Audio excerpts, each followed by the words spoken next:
Hi, everybody. We got big changes coming our way, including the chance for big storms later this week. We've got the heat, we've got the humidity, and now we've got a risk for severe weather that we have to keep an eye on. I'll keep you posted along the way. If you're new to this channel, please consider liking it. Please subscribe to this channel as well, and let me know in the comments section where you're watching from. I've got a couple of cities listed here below me that'll give you an idea of what's going to happen tonight, tomorrow, and then sort of the alerts ahead as I see some changes coming our way, from mild weather to storms to just kind of the way the pattern's shaping up overall. At the bottom of your screen, you'll be able to see the latest forecast as far as what we're looking for severe weather. Today, the severe weather is toward the mid-Atlantic. We're talking about a risk for tornadoes in New York. Parts of Pennsylvania could have some tornadoes as well. You see, that's a level 2 chance for tornadoes back toward the north. For us, we're just on the south side of that in the southeast, which means we're going to get our chance for that as the days come to us, and that's going to give us a better chance for some rough weather. Here's the latest high-resolution model. It shows storms firing up later today, big time back here, getting into Pennsylvania and New York later on this evening. It's going to be a rough night there. Strong winds, possibly even some tornadic activity and large hail. That front stays on the other side of the mountains, but what that does is it keeps us unstable across the southeast, somewhat muggy across the area, and that's going to allow us to have an environment that supports pop-up thunderstorms Wednesday, pop-up thunderstorms on Thursday, but by Friday, this front's getting closer to us, and I do think there's a better chance that most of us get a storm on Thursday or Friday.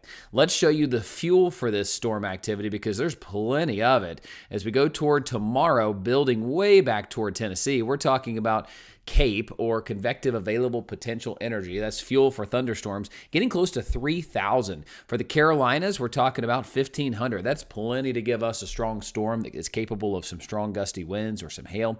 And going into Thursday, that same environment, very similar to what I'd find in the summertime. There's some in the overnight hours too, so don't be surprised if you hear a couple of rumbles of thunder at night as well. Moving into our time frame of Thursday into Friday, plenty of that fuel left behind. So when does it clear out? Well, right now, if you got plans for the weekend, I know there's plenty going on around town.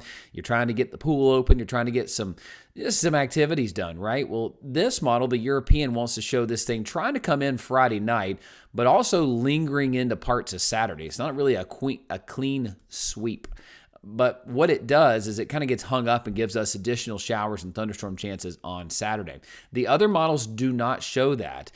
Saturday morning, the front is crossing through the Carolinas with maybe a stray shower early on, but most of Saturday's looking fine with dropping humidity and drier conditions. So right now, there is a chance that some of that activity lingers into parts of Saturday, but most of us will begin to dry out on Saturday and a gorgeous Sunday working our way. In fact, I don't see the pattern really changing much. We're going to enter a dry streak next week, as I don't see a good chance for storms until we get to about a week from this Friday, so taking a little bit of a break. How about lightning? Yeah, I do see some electricity with some of these storms. Beginning Wednesday afternoon, just about any of these storms that form could have some rumbles of thunder in them. And as we go deeper into tonight and then into Wednesday, cropping back up in East Tennessee, Western North Carolina, back here through Tennessee, there's going to be some lightning. And then going into Thursday night, can't rule out some of these storms trying to bubble up at nighttime off of old boundaries, but we'll really kickstart things on Saturday, or I should say Friday afternoon. Friday afternoon right now looks to be the more widespread nature of some thunderstorm activity, and that's going to allow us to be a little bit stormy out. How about the pattern moving forward? We are getting close to hurricane season, folks. We got to pay attention to just really the overall pattern. What happens this time of the year is you get something to dip down into the Gulf, and sometimes those old boundaries can lead to a breeding ground for tropical activity. And almost every year, 4 out of the past 5 years, we've had storm systems prior to hurricane season's official start of June 1st. But right now, nothing's cooking for that first week or so of May. In fact, a big ridge sets up here across the east. This would be for May 7th. It looks like we're going to be warmer and drier than normal, so that ridge looks to hang on. Then we get into more of a zonal flow toward the middle of the month, and that would give us chances for normal weather, afternoon thunderstorms. But the latest outlook here goes all the way to May 12th, shows well above average temperatures across a good bit of the United States. So that means we are probably done with our frost and freeze products warnings. Of course, I never stop worrying about my family's orchard in Hendersonville. Apples are our thing. I don't stop worrying about that till Mother's Day because we've had May 10th, May 11th freezes. I mean, hard freezes that will wipe out all of the apple crop. I don't see that happening right now. It looks like we're above normal. We do get cool, or should I say chilly, this weekend.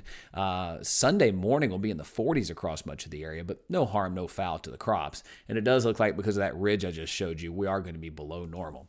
But it is that time of the year that I will keep my eyes peeled on the tropics. Yeah, we will soon be talking about my hurricane forecast. I am developing that right now as we speak. And so far, so good in the tropical regions. I don't see us getting much in the way of activity right now. So what we'll be watching for here in the next few weeks, really the next 2 weeks, do we get these fronts like moving through the middle part of the country right now to stall out and give us a breeding ground, basically, for anything to form here and move up toward Florida or the southeast? If we did, that would be a problem. But right now, I'm just not seeing that cooking. So, folks, thank you for tuning in to this broadcast. I'll have much more coming up on WYFF News 4, 5, 6, and 11. I hope you'll tune in. Please like this video, subscribe, and turn on notifications if you appreciate this forecast. And as always, please continue to follow the page. Let me know where in the comment section you're watching from. That does help me out to know, hey, I can tailor the forecast to Greer, to Simpsonville. If you're on vacation right now, traveling to Florida, I put a couple of travel destination cities in my forecast as much as I can to help you out as you're on the move, like I know my family is. Seems like we're just go, go, go. Soccer, games, family stuff. So hope to keep you posted. We're going to have more storms. Simple fact of it. Wednesday, Thursday, and Friday of this week. Stay tuned.